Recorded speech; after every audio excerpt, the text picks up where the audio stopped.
Yo, what is going on, guys? My name is Uncle Kobe, and today COD Gameplay gave me the opportunity to post on his channel to hopefully just expand my audience just a little bit. However, instead of doing some boring video where I talk about myself, I thought I'd share a video for my Black Ops 2 weapon breakdown and comparison series, so you can see at least one type of video that you can find on my channel. So in this video, we're going to be taking a look at two powerhouse SMGs, the PDW 57 and the Scorpion EVO. Black Ops 2 is considered to be totally dominated by submachine guns, and you can see both of these going to work in nearly every game you play.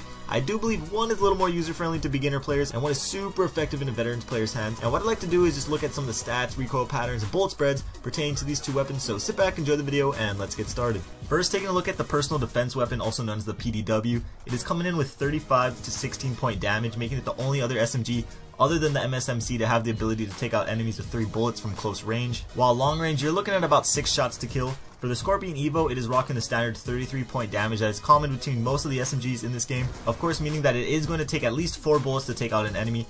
Its long range damage is slightly better at 18 points, but those 2 points really won't make a difference 99% of the time, so I wouldn't really worry about that. Taking a look at the fire rate, I'm sure most of you know that the Scorpion shoots ridiculously fast at around 1100 rounds per minute, give or take about 20 rounds, which makes this weapon the fastest shooting gun in the game. Up close, this gun seems like it instantly kills enemies because how fast it shoots, but it also makes it much harder to handle in long range gunfights. The PDW, however, comes in at an average 720 rounds per minute, which is much easier to handle at all distances, but if you do end up face to face with the Scorpion, you most likely will get mowed down instantly, unless of course you're a host, which means you're unstoppable. But moving on, what makes the PDW so effective is its massive 50 bullet magazine. This gun can easily be compared to the P90. It even has that signature flat looking magazine. By slapping on an extended clip, you're looking at about 67 bullets at your disposal, which is starting to get up there at the LMG's range. The Scorpion has a rather small magazine at 32 bullets, and when paired with its insanely fast rate of fire, you're going to be running out of bullets fairly quickly, so you're going to want to make sure you're hitting the target as much as possible. With extended clips, you're going to have 43 bullets, which is still smaller than the PDW standard clip, so as you can see, the magazine on the PDW is just really one of a kind. However, with that large clip, the PDW also has the slowest reload time at about 3 seconds, while the Scorpion reloads at little under 2 seconds, which is a little below average. So even though the PDW has a terribly long reload time, the 50 round magazine easily compensates for it. Now, taking a look at the recoil patterns for these two weapons, which as you all know has been updated slightly in that recent patch,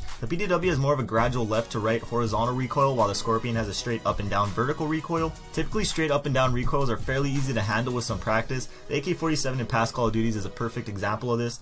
However, that's only because of its low rate of fire, whereas the Scorpion's fire rate is really high, which makes the gun kick up fairly quickly. As for the hipfire spreads, this also was affected by the patch, and as you can see, they're a little bigger than before. I couldn't see that much of a difference from before and after the patch, but the Scorpion does have a slightly better spread than the PDW. The bullets are more compact, even though there is that increased hipfire recoil, but that little bit of recoil tends to work in your favor when in those close quarter hipfire battles, because most people tend to aim way too low when hip firing, and this also makes the Scorpion even deadlier close range. But when it all comes down to it, which gun is better for you is decided by what kind of player you are. If you're a really experienced player that likes to get up all in the enemy's face and can handle that higher recoil, the Scorpion EVO is an extremely deadly and effective weapon.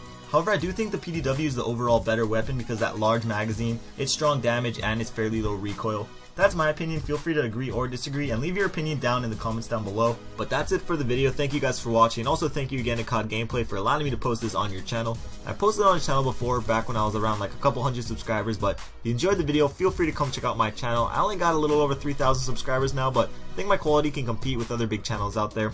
Anyways, again, thank you guys for watching. Hopefully I see a couple of you over on my channel. This was Uncle Kobe. I'll see you guys later. Peace.